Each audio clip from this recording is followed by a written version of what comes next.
Student, जैसा कि हमने पिछली वीडियो में अलैंगिक जनन के बारे में पढ़ा था, आज हम पढ़ेंगे लैंगिक जनन के विषय में। सबसे पहले हम समझ लेते हैं लैंगिक जनन क्या है।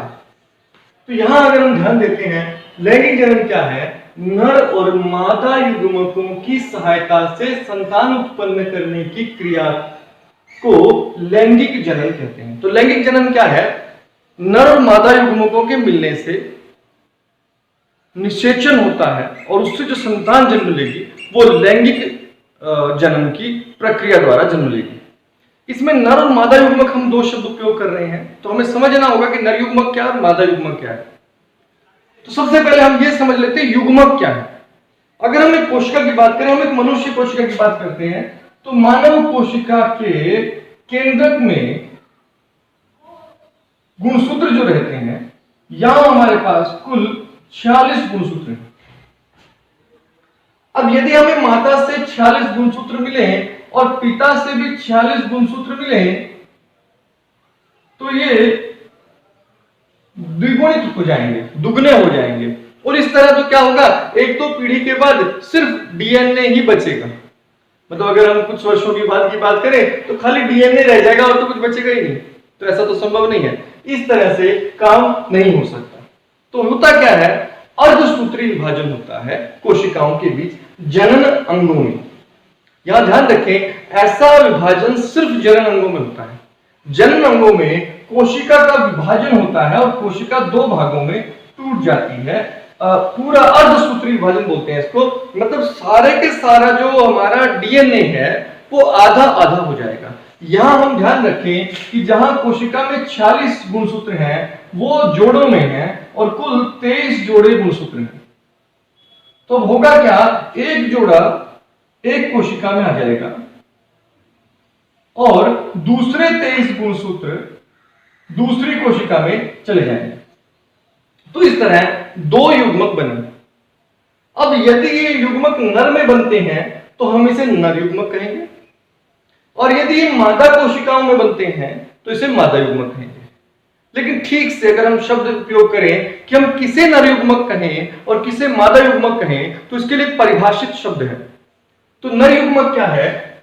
गतिशील जनन कोशिका को, गतिशील जनन कोशिका को नर युग्मक कहते हैं। अगर हम मनुष्य में देखें तो मनुष्य में क्या है, मनुष्य में शुक्राणु गतिशील।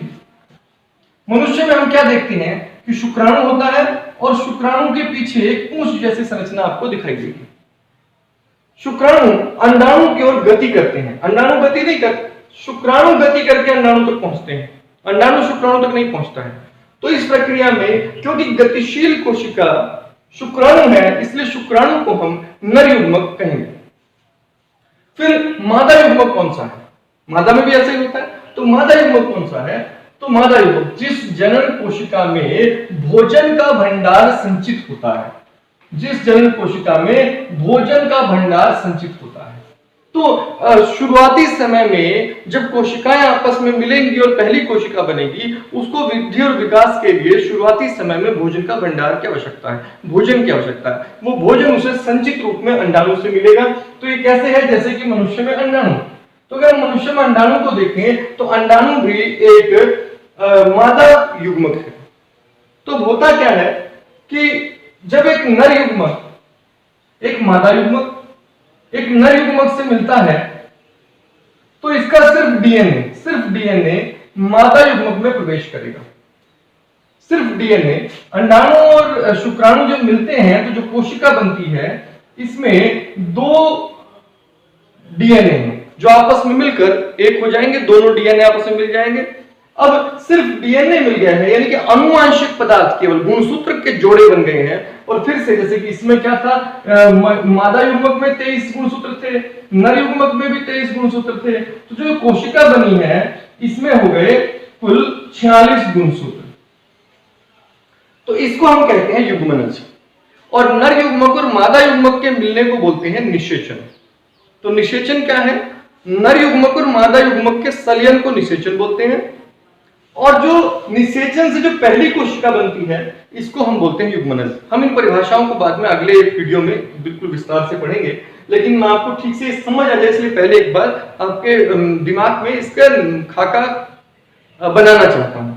तो इसे आप समझे कि एक नर युग्मक एक मादा युग्मक मिल गए हैं, इससे गुणसूत्र बन गए, हमारे जुड़ गए हैं। ये सभी में होता है, गुणसूत्रों की संख्या अलग अलग जीवों में अलग अलग हो सकती है, पर लैंगिक जनन प्रक्रिया यही होगी कि दो युग्मक, एक नर युग्मक एक मादा युग्मक मिल जाएंगे, मिलने के बाद एक युग्मनज बनेगा और ये युग्मनज विकास करके पूरा जीव आगे बन जाएगा। इसमें जो एक केंद्रक बन गया है और ये जो है वृद्धि करके विकसित हो जाएगा और एक नए जीव का विकास इस माध्यम से होगा। तो अभी तक हमने क्या पढ़ा है, लैंगिक जनन किसे कहते हैं, नर मादा युग्मकों की सहायता से संतान उत्पन्न करने की क्रिया को लैंगिक जनन कहते हैं।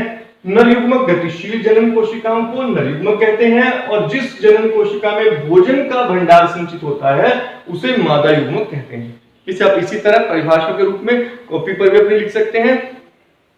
हम ये भी देखते हैं कि अब ज्यादातर जीवों में नर और मादा युग्मक अलग अलग जीवों से आते हैं, जबकि पादपों में एक ही पुष्प में नर और मादा भाग होते हैं, लेकिन होंगे अलग अलग भाग। एक ही भाग में नर युग्मक मादा युग्मक एक ही जगह नहीं बन सकते, अलग अलग स्थानों पर बनते हैं। बाद में उनका सघन होता है और निषेचन होता है, निषेचन के बाद युग्मनज बनता है। ये सभी लैंगिक जनन करने वाले जीवों में देखा जाता है। अकेला बैल संतान उत्पन्न नहीं कर सकता, अकेला मनुष्य संतान उत्पन्न नहीं कर सकता, जबकि अलैंगिक जनन में हम क्या देखते थे, एकल जीव संतान उत्पन्न कर सकता था। तो यहाँ एकल जीव संतान उत्पन्न नहीं कर सकता, हमें उसके लिए मादा चाहिए, एक नर चाहिए। उनके सलयन से, नर और मादा युग्मकों के सलयन से ही एक नए जीव की उत्पत्ति हो सकती है। तो ये था लैंगिक जनन के बारे में। अब हम पादपों में पहले लैंगिक जनन को पढ़ेंगे। तो अब हम पढ़ रहे हैं पादपों में लैंगिक जनन के बारे में। पादपों में लैंगिक जनन को पढ़ने में हमें सबसे पहले पादपों के लैंगिक अंग के बारे में जानना होगा। पौधों का लैंगिक अंग जो होता है वह है पुष्प। तो पुष्प आपने देखे भी होंगे, बहुत अलग अलग किस्म के फूल पौधों पर लगते रहते हैं और लगभग सभी एंजियोस्पर्म पौधों में पुष्पण होता है। तो एंजियोस्पर्म पौधे जो कि आप 9th में पढ़े थे, जिम्नोस्पर्म और एंजियोस्पर्म, तो हम एंजियोस्पर्म की बात कर रहे हैं। एंजियोस्पर्म पादपों में पुष्प जो है वो लैंगिक अंग है। अब अगर पहले हम पुष्प को समझ लेते हैं, इसमें कौन सा नर भाग है, उसमें कौन सा मादा भाग है, कौन कौन से भाग पुष्प के होते हैं। अगर आप पुष्प को बाहरी रूप से देखें तो पुष्प के 4 भाग होते हैं, एक बाह्य दल, फिर पंखुड़ियां, उसके बाद केसर और उसके बाद स्त्री केसर। इनके बारे में अगर आप ठीक से समझ लें तो अपने बिना याद किए भी सब कुछ लिख सकते हैं। पुष्प के कितने भाग होते हैं, 4 भाग। इन्हें हम समझ लेते हैं एक बार ठीक से। तो जब सबसे पहला बाहरी भाग है हमारे पास, वो ये भाग है हमारे पास बाहरी भाग। इस भाग को हम बोलते हैं बाह्य दल। ये जो है ये काम क्या आता है, हमारे भाग के काम को पढ़ेंगे। तो ये बाह्य दल क्या काम करते हैं, जब फूल कली था, जब पुष्प कली के रूप में था, छोटे बहुत छोटा था और कली में बंद था, तो वो जो आप बाहर हरी पत्तियां देख रहे हैं, वो जो हरी पत्तियां थी वो है बाह्य दल। खुलने के बाद इनका काम अभी नहीं रह जाता है, तो ये कली को सुरक्षित रखते हैं। पुष्प जब खिल नहीं जाता उससे पहले कली को सुरक्षित रखते हैं। ये है पंखुड़ियां, जिसे हम दल भी कहते हैं या पंखुड़ी हम इसे कहें। तो ये दल या पंखुड़ी ये किस काम आती हैं, ये रंग बिरंगी चटक रंगों की होती है, आपने देखा है, और ये सुगंधित भी रहती हैं। ये कीटों को अपनी ओर आकर्षित करती हैं ताकि वो परागण में कीटों की सहायता कर सकें। तो ये है दल या पंखुड़ियां। उसके बाद जो तीसरा अंग है, तीसरा अंग है ये पादप में तीसरा अंग, इसका नाम है पुंकेसर। अब हम यहां शब्द पर ध्यान दें, इसके सामने पुरुष का पु लगा है, तो यह पुष्प का नर भाग है, पुष्प का नर भाग है पुंकेसर। इसके बाद मध्य में जो आप ये हिस्सा देख रहे हैं, ब्लू कलर में इसको अलग से दिखाया है, ये जो हिस्सा है ये है स्त्री केसर। और जैसा कि मैंने बताया कि साइंस में हम नाम पर अगर ध्यान दें तो हम सब कुछ समझ जाते हैं, सामने ही लिखा है स्त्री, तो यह पुष्प का मादा भाग है। अब हम अगर स्त्री केसर को विस्तार से अलग से समझें, तो अगर हम स्त्री केसर को अलग से समझने की कोशिश करें तो हम क्या पाएंगे कि स्त्री केसर के 3 भाग हैं। एक ऊपर का भाग, फिर एक बीच की लंबी नली, और उसके बाद नीचे का भाग। ये स्त्री केसर है। अगर पुंकेसर को आप ध्यान से देखें तो पुंकेसर में 2 भाग हैं, एक ऊपर की हिस्सा और उसके बाद एक नीचे का भाग। तो 2 भाग पुंकेसर में। ये जो पहला भाग हमारे पास है, ये जो सबसे ऊपर का होता है, ये वर्तिका है। ध्यान, ये डंडी जो है, तनी जो नली है, ये वर्तिका है। तो ये वर्तिका का अगला भाग, इसलिए इसका नाम है वर्तिकाग्र। वर्तिका का अगला भाग, अग्रभाग, वर्तिकाग्र। ये चिपचिपा होता है और इस पर जब नर युग्मक पहुंचता है तो वो इससे चिपक जाता है। इसलिए चिपचिपा होता था कि नर युग्मक इसके ऊपर गिरे तो उड़ ना सके वापस। तो नर युग्मक जैसे इसके ऊपर गिरता है चिपक जाता है इसके ऊपर। परागकण आते हैं, परागकण के अंदर नर युग्मक होता है। जब परागकण इसके ऊपर गिरे तो वो चिपक जाता है। तो ये है वर्तिकाग्र, और ये क्या है, वर्तिका। तो वर्तिका का ध्यान आपको आसानी से हो जाएगा। वर्तिका का अगला भाग वर्तिका का, और जो नीचे का भाग है इसे हम कहते हैं अंडाशय। इसी में मादा युग्मक पाए जाते हैं। अब ये मादा युग्मक कहां पाए जाते हैं?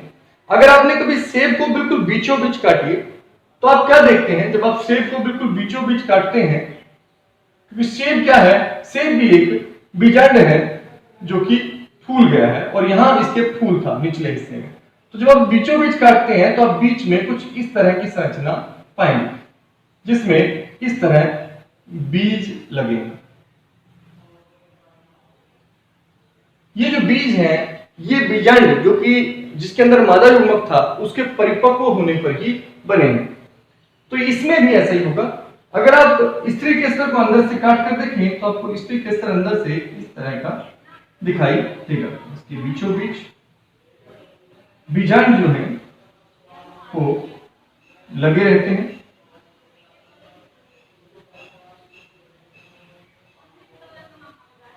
तो ये इस तरह का अंदर का हिस्सा होता है स्त्री केसर का। अगर हम पुंकेसर की बात करें तो पुंकेसर में 2 भाग हैं, एक सबसे ऊपर वाला भाग और एक नीचे की ये डंडी। तो ऊपर का जो भाग है इसको हम बोलते हैं पराग कोश। अब कोश मतलब खजाना या पोटली। किसकी पोटली? पराग की। तो इसके अंदर से क्या निकलेगा? पराग कण निकलेंगे। ठीक है। और यहां ये जो निचला हिस्सा है इसको बोलते हैं तंतु। तंतु एक धागा, तो ये इससे बंधा हुआ है, ये इसको थाम कर रखता है। पराग कोश जब पक जाते हैं तो पराग कोश फट जाते हैं, और पराग कोशों के फटने पर उनमें से पराग कण निकलते हैं जिनके अंदर नर युग्मक होता है। तो हम सांकेतिक रूप से परागकण को इस तरह का रख लेते हैं ताकि हमें ध्यान रहे कि ये परागकण है, और ये परागकण है। जो परागकण वर्तिकाग्र पर पहुंचेगा, हमने कहा वर्तिकाग्र का उपला हिस्सा चिपचिपा होता है जिससे ये चिपक जाएगा। तो ये हमने पढ़ा पुष्प के बारे में। मैं फिर से एक बार रिवाइज करता हूं। पुष्प के 4 भाग हैं, एक है बाह्य दल, ये जिसे पंखुड़ियां कहते हैं, पुंकेसर और स्त्री केसर। यहां हम समझ लेते हैं बाह्य दल सबसे बाहर हरे रंग की पत्तियां होती हैं जिनमें पुष्प जो है कली के रूप में बंद था। उसके बाद पंखुड़ियां, ये बहुत सुंदर सुगंधित होती हैं, कीटों को अपनी ओर आकर्षित करती हैं। उसके बाद पुंकेसर होता है। ये पुंकेसर के 2 भाग हैं, एक परागकोश और एक तंतु, और यह पौधे का पुष्प का नर भाग है। इसी तरह से बीच में होता है स्त्री केसर। स्त्री केसर जो है पादप का स्त्री भाग है, मादा भाग है, और इसमें एक वर्तिकाग्र होता है, एक वर्तिका और एक अंडाशय। तो इसके बाद हम पढ़ते हैं क्या सभी पुष्पों में ये दोनों पाए जाते हैं, पुंकेसर स्त्री केसर? ऐसा नहीं है, अलग अलग तरह के पुष्प होते हैं। अगर हम एक लिंगी पुष्पों की बात करें तो एक लिंगी पुष्प किन्हें कहते हैं? जब पुष्प में पुंकेसर या स्त्री केसर, ध्यान दे दोनों में से एक होगा, या तो पुंकेसर या स्त्री केसर। तो पुंकेसर स्त्री केसर में से केवल एक जननांग उपस्थित हो तो ऐसे पुष्प को एक लिंगी पुष्प कहते हैं। ये किसमें मिलते हैं? पपीता, तरबूज आदि में एक लिंगी पुष्प पाए जाते हैं। तो या फिर प्रश्न यहां से नोट कर सकते हैं कि एक लिंगी पुष्प किसे कहते हैं, उभयलिंगी पुष्प किसे कहते हैं। जब पुष्प में पुंकेसर तथा स्त्री केसर दोनों जननांग उपस्थित हो तो ऐसे पुष्प को उभयलिंगी, उभय का मतलब होता है दोनों, उभयलिंगी पुष्प कहते हैं।